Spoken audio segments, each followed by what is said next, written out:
सैलाब की तबाहकारियां जारी हैं। हालिया बारिशों और भारत की जानिब से पानी छोड़ने के बाद दरियाओं में तुग़यानी ने खतरनाक शक्ल इख्तियार कर लिया। हुक्काम के मुताबिक ये हालिया तारीख का बदतरीन सैलाब करार दिया जा रहा है। अब तक 41 अफराद अपनी जानें गंवा चुके हैं, जबकि 3200 से ज़ायद देहात बराह रास्त मुतासर हो चुके हैं।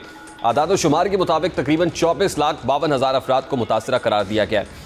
इस बड़े पैमाने की तबाही ने लोगों को बेघर कर दिया है, जबकि हज़ारों एकड़ पर खड़ी फसलें भी पानी में डूब गई हैं। दरियाए चिनाब का मुल्तान के करीब पहुंचने वाला खौफनाक रैला दर्जनों बस्तियों को अपनी लपेट में ले चुका है। दरिया के किनारे आबाद कई आबादियों को हंगामी तौर पर खाली करा लिया गया है। हेडतरेमू पर इंतहाई ऊंचे दर्जे का सैलाब रिकॉर्ड किया जा रहा है और जतोई में लोग अपनी मदद आप के तहत महफूज मकामात पर मुंतकिल हो रहे हैं। इस वक्त मुल्तान में सिचुएशन क्या है, हमारे रिपोर्टर वहाँ पर मौजूद है, उनसे करेंगे। अस्सलाम वालेकुम, बहुत बहुत शुक्रिया। ये बताइएगा कि इस वक्त मुल्तान में एग्जैक्टली सिचुएशन क्या है, मतलब वहाँ कितने ऊंचे दर्जे का सैलाब देखने में आ रहा है और फिर रिलीफ एंड रेस्क्यू ऑपरेशन से मुताल्लिक क्या अपडेट है?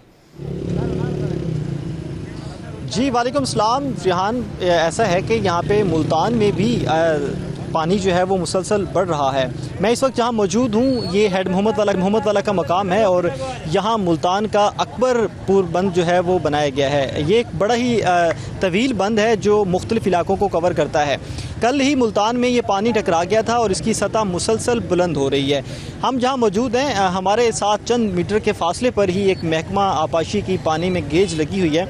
उसके मुताबिक अगर हम पानी की सतह की बात करें तो मुल्तान में इस वक्त वो पानी जो है वो 410 फीट तक पहुँच चुका है।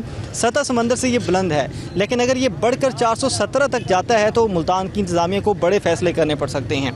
जबकि दूसरी जानब हेडतरेमू की बात करें तो 4.25 लाख के करीब का रेला जो है वो वहाँ से पानी गुजर रहा है।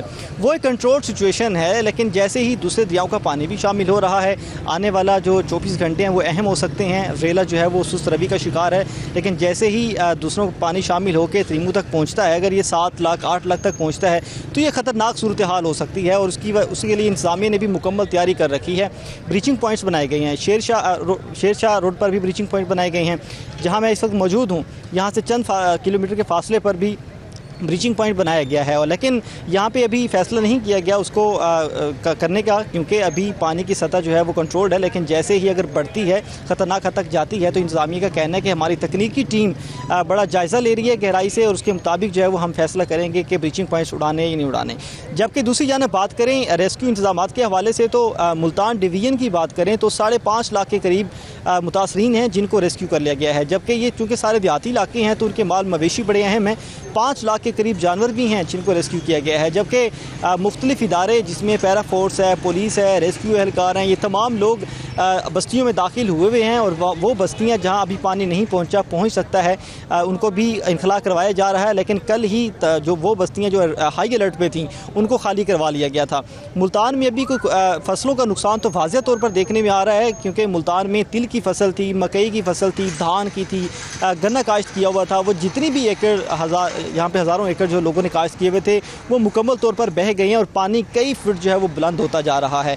तो शहरियों का एक तरफ ये जो ज़मीनी तौर पर नुकसान हुआ है वो एक तरफ है, लेकिन दूसरी जानब जानी नुकसान अभी मुल्तान में रिपोर्ट नहीं हुआ। अच्छा शकील, वो लोग जिनको रेस्क्यू किया गया है, ये ज़ाहिर है डिस्प्लेस्ड लोग हैं, YDPZ बन के रह गए हैं अपनी जगह पे। अब ये इनके लिए क्या इकदाम किए गए, इनको कहाँ पे रखा गया है, इनकी खुराक, इनके लिए अद्वियात के हवाले से क्या इंतजाम देखने में आ रहे हैं? जी ऐसा ही है। मुल्तान में चूँकि मुतासरीन की तादाद जैसे ही पानी यहाँ पहुँचा बहुत ज़्यादा बढ़ गई है। उससे पहले भी कैंप्स कायम किए गए थे। मुल्तान में इस वक्त डिवीज़न की बात करें तो 90 कैंप्स कायम किए गए हैं और इन कैंप्स में तमाम तर सहूलियात जो हैं वो दी जा रही हैं। ख़ास तौर पर इसमें खाने पीने की जो सहूलियात हैं वो मुकम्मल कर दी गई हैं। खाना पीना भी दिया जा रहा है, जबकि जिनके माल मवेशी हैं उनके लिए चारा वंडा ये चीज़ें भी दी गई हैं। जबकि ये चूँकि पानी है और सारे लोग खेमों में सो रहे हैं, देहाती इलाके हैं, तो सांप वगैरह इन दिनों निकलते हैं और इस बाकी दीगर चीज़ें भी काट सकती हैं। तो उसके लिए वैक्सीन भी तमाम कैंप्स में जो है वो वैक्सीन भी पहुंचा दी गई हैं और जिनकी बार बार जो है वो कमिश्नर जो हैं वो हर कैंप पर पहुंचकर निगरानी भी कर रहे हैं, चेक भी कर रहे हैं, ताकि हर किस्म की अद्वियात भी मौजूद हों। शहरियों का रोज़ाना की बुनियाद पर चेकअप भी किया जा रहा है ताकि किसी की भी सेहत बिगड़े तो उसे फौरी ट्रीटमेंट दिया जा सके। जबकि कैंप्स में 3 वक्त का खाना भी दिया जा रहा है और वहाँ पर जितने भी मुतलका इदारे हैं जो शहरियों के लिए ज़रूरी हो सकते हैं, वो तमाम इदारे कैंप्स पर मौजूद हैं। कैंप्स पहले कम थे क्योंकि मुतासिर उस तरह बाहर नहीं आ रहे थे। जैसे ही पानी यहाँ तक पहुँचा तो कैंप्स की तादाद भी बढ़ाई गई है। इस वक्त डिवीज़न में 90 कैंप्स काम कर रहे हैं और हर कैंप में बहुत ज़्यादा खैमे जो हैं वो लगाए गए हैं और खैमों में लाइट का इंतज़ाम भी किया गया है ताकि शहरियों के लिए वहाँ पर रात को सोना आसान हो सके। उसके साथ बच्चे भी हैं, औरतें भी हैं, उनके लिए वाशरूम्स भी बनाए गए हैं, जबकि कई जगह पे स्कूल्स को भी यूटिलाइज़ किया गया है ताकि लोग जो हैं वो स्कूल्स में भी सो सकें, इमारतों में, महफूज इमारतों में सो सकें।